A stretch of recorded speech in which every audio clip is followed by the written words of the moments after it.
आज हम डिस्कस करेंगे इस वीडियो में कि एक इन्वर्स मैट्रिक्स का कैसे फाइंड किया जाता है और इन्वर्स ऑफ अ मैट्रिक्स होता क्या है। Basically inverse of a matrix हमारे पास ये होता है कि कोई ना कोई एक और मैट्रिक्स जो कि हम मल्टीप्लाई करें दूसरे मैट्रिक्स से और हमारे पास आइडेंटिटी मैट्रिक्स आ जाए।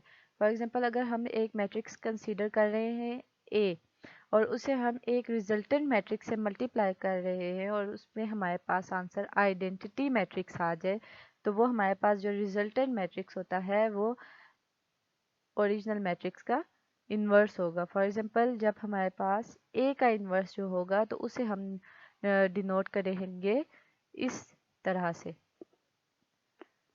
अगर हम ओरिजिनल मैट्रिक्स को मल्टीप्लाई करें इन्वर्स ऑफ मैट्रिक्स से या फिर इन्वर्स ऑफ मैट्रिक्स को मल्टीप्लाई करें ओरिजिनल मैट्रिक्स से, तो हमारे पास आइडेंटिटी मैट्रिक्स आना चाहिए और हम आइडेंटिटी मैट्रिक्स को आई से डिनोट करते हैं।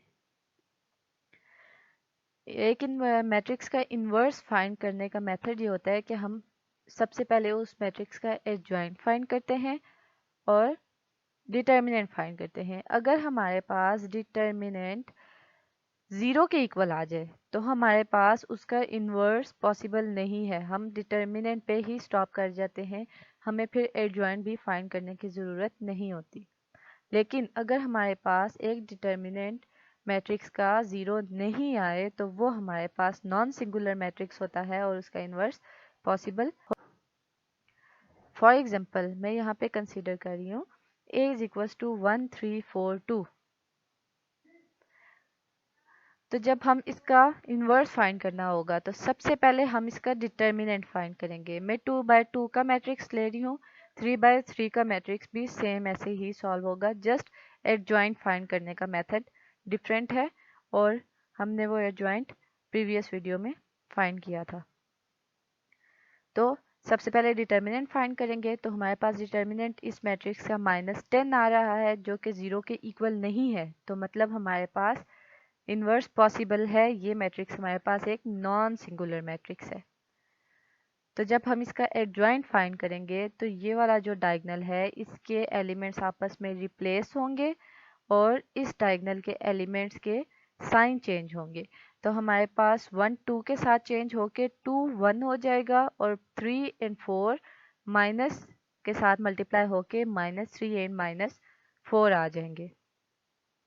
तो हमारे पास फार्मूला क्या था, A inverse is equal to adjoint of A divided by determinant of A.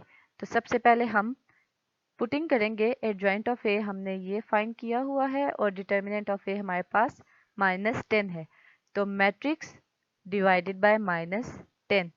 तो जो हमारे पास मैट्रिक्स होता है उसे जब हम किसी भी कांस्टेंट से डिवाइड करते हैं तो हमारे पास वो हर एलिमेंट डिवाइड हो जाता है। जैसे कि हमने ये डिस्कस किया था कि हमारे पास जो स्केलर मल्टीप्लिकेशन होती है मैट्रिसेस की, तो स्केलर हर एलिमेंट के साथ मल्टीप्लाई होता है। तो सिमिलरली जब एक स्केलर डिवाइड भी होता है तो बेसिकली ये भी हमारे पास एक स्केलर एक कांस्टेंट वैल्यू होती है, तो ये भी हर एलिमेंट के साथ डिवाइड हो जाती है। तो हमारे पास जब हम इसे सिंप्लीफाई करेंगे तो हमारे पास आ जाएगा -1/5, 3/10, 2/5 एंड -1/10। तो ये हमारे पास आ जाएगा ए इनवर्स। अब अगर हम इस मैट्रिक्स को ओरिजिनल मैट्रिक्स से मल्टीप्लाई करें तो हमारे पास आइडेंटिटी मैट्रिक्स आएगा। सिमिलरली बाकी सारे ऑर्डर के मैट्रिसेस को भी सेम ऐसे ही सॉल्व कर सकते हैं, उनका भी इनवर्स सेम इसी तरह से फाइंड कर सकते हैं।